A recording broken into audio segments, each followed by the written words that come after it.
right, let's go ahead and discuss now our eraser tools. So first of all, let's go ahead and look at this eraser. This is called a fine art gum eraser, and this is a little bit pliable. It has a rubberiness to it.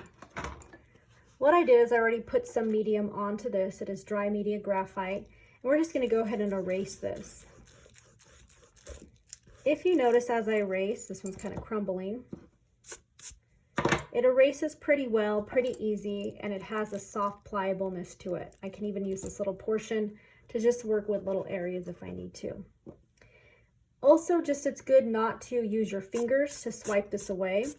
When I swipe it away, then the medium gets onto my fingers. It also gets onto the paper as well. So this is a sweep brush. It sweeps away all the debris.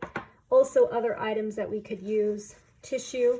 Tissue can just sweep that off very easily, or folded sheet of paper can also wipe that. The main thing is when we do draw or work with any form of dry media, we want to stay away from it in contact with our fingers. Typically at the point or the tip of our fingertips, we have oils. And so if we are working and mixing medium, blending it with our fingertips, there's a chance that oil can accumulate in certain areas and you can get little fingerprints.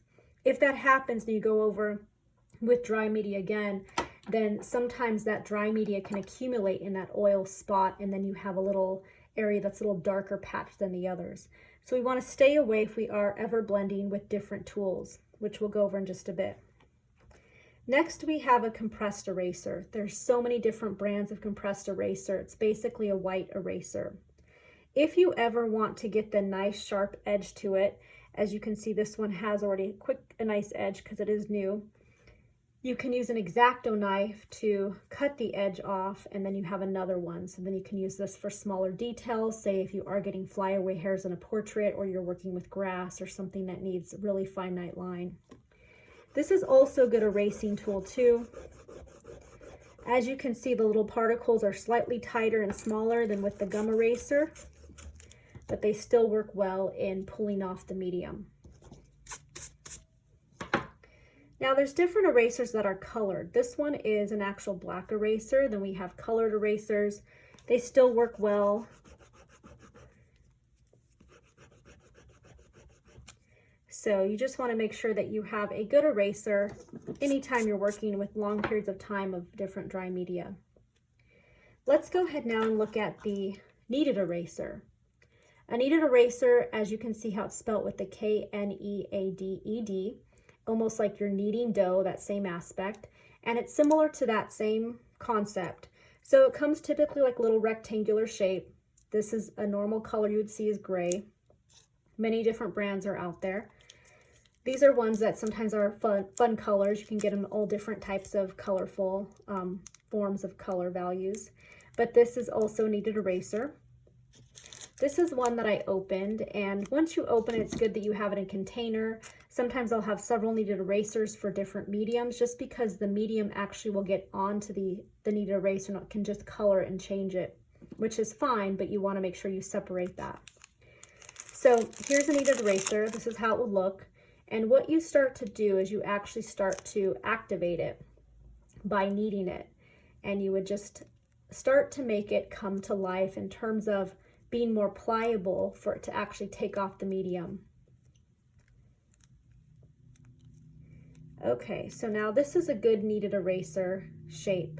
It's really nice when you have the softness here and not the compressed parts, because this will just pull off a little bit. So let's go ahead and look at this side. If I use just a little bit, you can see already it took off a lot of graphite, but it barely dusts the surface. So this is, say for example, if I want to just remove slight medium, I don't want to have as dark as values I did, this is a wonderful tool to do. If someone has a sharp hand, heavy hand, this is also a way to lighten up the lines or the values. Once I do have this on my tool, on my kneaded eraser, all I do is I just reactivate it then. And then it's like it's clean.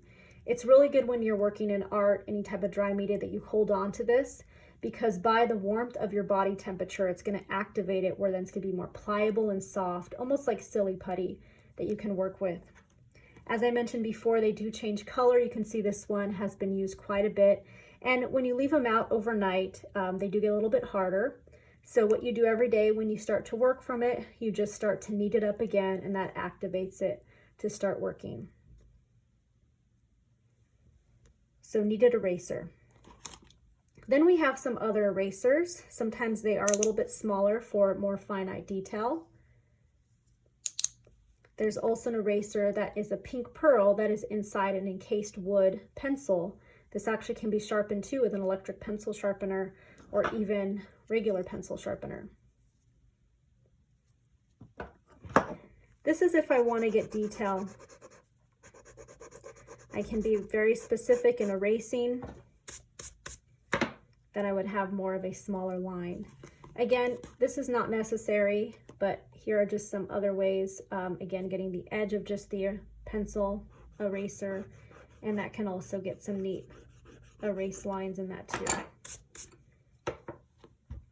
Okay, so this is an overview of erasers. There's different erasers you can work with, so much more colors and different applications, but overall, these are the ones we went over today. Thank you.